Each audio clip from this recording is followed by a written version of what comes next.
Shemai, hello, and welcome to the first session of this AS English Literature Unit 2 Carlam Cymru revision piece. So today, session 1, we're going to be focusing on our named poem. That's the section A of the Unit 2 paper.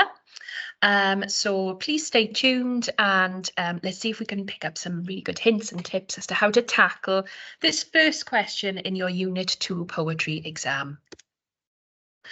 So firstly, let's have a quick look at the breakdown of the Unit 2 poetry exam. It's a 2-hour paper and it's an open book clean copy paper. So unlike the Unit 1, where you cannot take in any copies of the text at all, it's a closed book exam. This paper, Unit 2, is an open book clean copy exam, meaning that you can take into the exam a clean copy of the poetry collection that you have been studying. So the exam itself is separated into 2 sections. Section A is a named poem question. You will be given a choice of 2 questions on your specific collections, and you only answer one of those questions, and that's with 40 marks. And then section B then is an extended essay question. Again, you'll be given a choice of 2 questions on the collections of poetry that you've been studying. You answer only one question, and that's worth 80 marks in total. So the paper itself is out of 120 marks. 2 questions to answer, one worth 40 marks and one worth 80 marks. Now, when you open the question paper, you'll notice that there will be lots of other poetry collections on there as well. That's perfectly normal. You are just looking for the questions on the 2 poets that you have been studying in class. You're not to look at or answer any of the other questions, just the questions that are relevant to the collections you have been studying. Okay, so question 1 then, that's what we're going to focus on this first session. It's out of 40 marks and you're advised to spend about 45 minutes on this question. Now, in this named poetry question, you are only assessed through assessment objective 1 and assessment objective 2. No other assessment objectives, and their weightings are 20 marks for both AO1 and AO2, so a nice even spread there. So let's have a look at the assessment objectives in a little more detail so you can see exactly where the marks can be picked up. Okay, so what exactly do they mean? Assessment objective 1 then is our bread and butter of A-level. It's the most straightforward assessment objective, and AO1 is your ability to articulate informed, personal and creative responses to the literary texts using associated concepts and terminology and coherent, accurate written expression. Okay, and we can break that down into 3 different sections. Okay, it's that personal creative response to the texts, using terminology. Okay, so correct use of terminology and its application is marked in this assessment objective, and then coherent, accurate written expression. So you're not expected to be perfect in your spelling, punctuation and grammar. However, this is English literature and you are expected to write in a coherent and mostly accurate academic way. So let's have a look then as an example at the band 5 descriptors for this assessment objective. So to gain a band 5 towards full marks, you need to write sophisticated, creative and individual responses to your poem or extract where your ideas are thoughtful and your response is fully engaged and relevant. Okay, so what that means is that you are staying completely focused on the task throughout your response. You're not veering off on a tangent, you're not drifting from the question, you remain focused throughout and your ideas are well thought out and creative. Also, second bullet point, confident, perceptive application of literary concepts and terminology. So what that means then is that you confidently apply terminology and you can confidently explain what it is and what it does, and how the poet or writer uses that terminology to create meaning through language. Third bullet point, your ideas are effectively organised and demonstrate flair, meaning that it is paragraphed, that there is a clear, consistent method to the paragraphing, that it's a well thought out piece, and it hasn't just been plonked straight on the paper.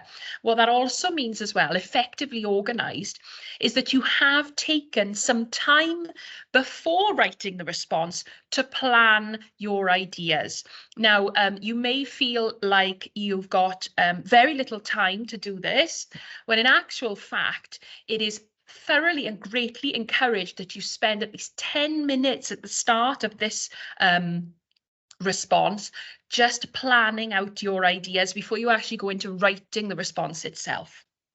And final bullet point then is high levels of technical accuracy, adopting a clear academic style and register. So that means obviously no slang, no colloquial language. You are using that academic style of writing that's required.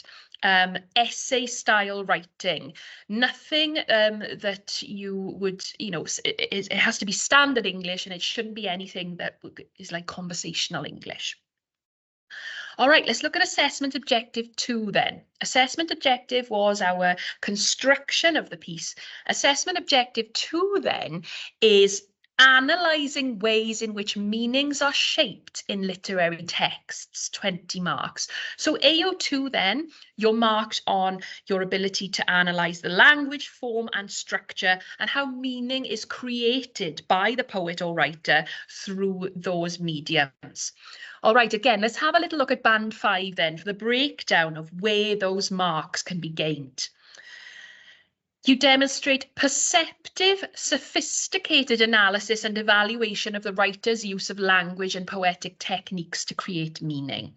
Okay, so you can effectively evaluate the language that the writer has used and explore how that language shapes meaning. Second bullet point then, confident and apt textual support. Okay, so for assessment objective 2, we're not just focusing on the language, form and structure and how that creates meaning, but you're also marked on your ability to use apt and confident textual support. Now, I'll touch on that in a little more detail in a few slides' time, but basically that means well-selected textual support. You're not just copying out reams and reams of lines of the poem, you are actually being very selective. And then the final bullet point then, you must show confident discussion of implicit meaning. What that means is you are able to confidently acknowledge that ideas can be interpreted in more than one way. And again, I'll touch on it again later on, but a great way of doing that is being able to use tentative language. So, for example, you might say this could demonstrate, or an alternative reading maybe, or one could suggest that. So that tentative reading is academic in style, and it showcases to the examiner that you know there is implicit meaning and it can be viewed in a variety of different ways. So that is the first question. No further assessment objectives are assessed in this particular question. So there's no AO5, there's no AO4, no AO3, literally just AO1 and AO2. You will not be given marks for any other type of assessment objective content. It will just be ignored. Okay, so before we begin then, one key facet of that assessment objective 1 is your ability to use terminology effectively and correctly. I must stress the importance of correct terminology here. We are writing about poetry. Now, what I've got here is an example of a poetry glossary. This glossary of poetic terms is going to be found in the e-sgol folder for you. Now, not all of these terms are going to be relevant to you at this level. Many of them will be relevant at A2 and beyond. However, there are key poetic terms that you should know by now, and if you're a little uncertain, then this poetry glossary is a really good way of refreshing your memory. So, for example, key terms like alliteration, the repetition of sounds at the beginning of adjacent words. Many poets make use of that. Allusion. Assonance, the repetition of vowel sounds rather than the repetition of consonant sounds. Ballad, blank verse, caesura, couplet. These are all poetic terms that you need to be familiar and quite confident with. So spend a little bit of time during your revision having a little look at those and making sure that you can apply them correctly to your analysis. When I talk about correct terminology, often what I mean is the most simple terms, such as poet rather than author, stanza or verse rather than paragraph, the speaker in the poem. These are all key poetic terms and need to be implemented in this piece of writing. If you're using terms like author and paragraph, then you know that's bordering then into the narrative approach and isn't pertinent to poetic analysis. Okay, so how should I tackle this named poem question then? Here we've got a 6-step approach to tackling the question. If you follow this 6-step approach, you will not go far wrong. And you can apply this 6-step approach every time you tackle this type of question. So the first thing we want to do then is to read the 2 questions associated with the poets that we've studied and highlight the keywords or commands. And you're going to choose one of those questions. So the questions will be pertinent to the poets that you studied. They will name a specific poem. Usually one poem is named for the one poet and one poem is named for the other poet. So you get to choose which one you want to answer. Only choose one. Then once you've chosen your question and you're really sure about what the question is asking, you need to step 2, reread the poem or section of the poem you've been directed to without making notes. So you're going to do a familiarization read. You're going to read through it without thinking too much about annotations or ideas. You're just re-familiarizing yourself with that poem. And what you need to do once you've done that, then step 3 is just get an overview of the poem and its meaning in light of the task. So once you've done that initial read through, you should start to form some ideas about, you know, the poem's overview in light of this task and how it focuses on the task. Once you've done that, then you're going to reread that poem again, and this time it's going to be your annotation read. So you're going to be making notes this time on tone, keywords, imagery, allusion, poetic techniques, voice, and so on and so forth. Everything that you can remember that is pertinent to that question. It has to be based on the task. Okay, so remember, now, what I'm alluding to there is you're not just going to be reading through the poem and then going back through line by line by line by line by line, analysing every line of the poem. That's not a good use of your time. It's not going to gain you the top marks. And actually, many parts of the poem are not going to be pertinent to the question. So what you're going to do is you're going to read through the poem and you're going to be picking out a selection, 6 or 7 parts of the poem to really home in and focus on in light of this question. Now, once you've done that, step 5, review your notes in light of the keywords from the question. So again, we are checking back at the question, making sure that we haven't drifted off into answering some other question, because that's very normal. It's normal to lose focus slightly. That's why I keep saying we've got to revisit the question again and again. So once you've done that, and that should have taken you at least 10 minutes, Now we're going to write our response focusing on the task, the poem and AO2. So it's only after those first 5 steps, that planning stage, that we actually start to begin to write our well-structured paragraphed response. Okay, so step 1 then, let's have a little look. Step 1 is to read the question and highlight the key words. And here we've got an example then of how we would address that. So this is an example Philip Larkin question. It doesn't matter if you haven't been studying Larkin and you've done other collections. The way the questions are worded is always the same. So the question here was, reread here on pages 3 to 4. Explore how Larkin depicts the journey in this poem. Okay, and we've broken down that question for you. So remember, both AO1 and AO2 are equally weighted in this question. Okay, so they both need similar amounts of work.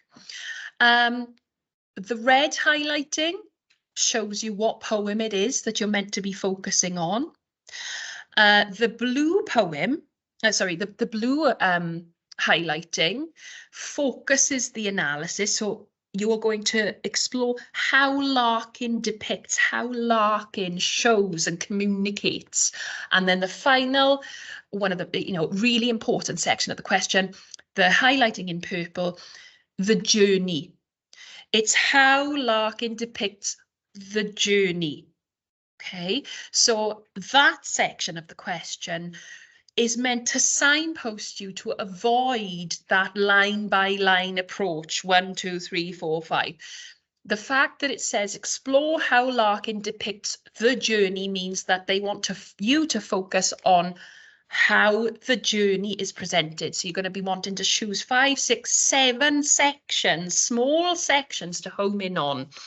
And they always have to be focused on the journey. So that's step 1, and that's how to break down the question. Okay, steps 2 to 4 then. Reread the poem or the section of the poem that you've been directed to without making notes. Remember, that's your refamiliarization read, just to settle your nerves. Step 3 then, after you've done that read, you should have a nice little overview of the poem in light of the task in your mind. Reread the poem then, step 4, making notes this time. Tone, keywords, imagery, allusion, poetic technique, poet voice, speaker, based on the task in your answer booklet. Now, you can either annotate the poem in your answer booklet, you can annotate it in your copy of the text if you want, or you can do your planning on the question booklet or the pink answer booklet. Basically, it's entirely up to you how you do your planning. If you do it in the question booklet, then remember the question booklet doesn't go off to the examiner at all. That just goes back to the exams officer and it'll eventually go up to the English department. It doesn't go anywhere, nobody sees that. So you can do all your planning in the question booklet if you prefer to do that, or some people like to do all their planning in the pink answer booklet before they begin to write the response. That's absolutely fine as well. In fact, examiners often expect to see planning in the answer booklet. Remember, if there's something that you don't want the examiner to look at, you can just put a cross through it. You don't need to scribble it all out, just put a cross through it and the examiner will know that you don't want that marked as your response. So you can do that at the end. If you forget to do it, don't worry, don't panic. The examiner will know that that was your planning section and they will mark the response. Okay, you've got 45 minutes to complete this task, so give yourself enough time to think about what the poet is trying to say about the journey. Think about what ideas, and this is key planning stage, think about what ideas are going to be included in your opening paragraph as you reread the poem. Basically, you've got plenty of time in this paper to do some excellent planning before you write your response. And the perfect way to revise this is to do practice questions. Okay, so here's an example then of how we might annotate our poem. So this is Larkin's here. I'm not going to read through the poem to you, but what I do suggest you do is during the course of this video, you might want to pause the recording now so that you can read through the poem. It doesn't matter if you're not familiar with this poem or poet and you've been studying another collection of poetry. The way that we would analyse in light of the question is exactly the same. So you may want to pause and have a little read through the poem and then have a little read through the annotations on the side, because as you see, I haven't gone line by line by line through the poem. I have chosen specific areas. Now, apt textual support is going to be required. And as you can see, the textual support that I've chosen is very succinct and brief. So, for example, we've got that repetition of swerving in the opening stanza, swerving east, swerving through the fields, swerving to solitude of skies and scarecrows. Okay, we've got that repetition there. So I'm not copying out all of those lines. I am literally just homing in on the repetition of swerving. Okay, so if you want to pause the video now to have a little look, that would be great. And then I'm going to take you on to the next part of the poem. Okay, so this is these are the final two stanzas of the poem. Again, we're not focusing on very much at all. I've maybe chosen 6, 7 key ideas about the presentation of the journey in this poem and nothing else. Okay, as you can see, particularly in stanzas 3 and 4, there are large sections of the poem that I just haven't used for analysis because it's not relevant. So again, have a little read through those those stanzas. Have a look at the annotations and the highlightings while you pause this video. And then in a moment, we're going to move on to beginning the actual response. Okay, so we've done our planning. We've got our ideas down on paper. Now I want to show you an example of the opening of a response to this particular poem. This would be our opening paragraph. In the poem here, Philip Larkin describes a train journey east through rural and urban areas to its final stop at the coast. The journey isn't only geographical, however, as the poem ends with a sense of life itself as a journey to an ambiguously described location. Okay, and that's a really nice, succinct opening. What we've got in the opening sentence is an overview of the poem in light of the question. It's immediately focused on not only the poem, but the question itself. So we're going straight in for that AO1. And then the second sentence then of the opening paragraph is just beginning to explore Larkin's depiction of a journey and how it can be interpreted in more than one way. So a really nice, succinct opening paragraph. And then we go into analysing the chosen sections of the poem that we want to focus on. Larkin creates a sense of the journey in the opening word swerving. The verb is repeated twice in the first stanza, creating a sense of movement, which is also created through the rhythm of the iambic pentameter in the unobtrusive rhyme shadows, meadows, fields, shields. These give the verse a sense of continuous movement, and the fact that Larkin uses one long sentence for the majority of the poem, there is no full stop until the opening of the final stanza, loneliness clarifies, accentuates this constant sense of journeying. So what we've got here as we go into the main body of the response is that really clear, close focus on language and poetic technique. It's continually linked back to the question, and we've got concise and apt use of textual support. So as you can see, there aren't any lines that are copied out.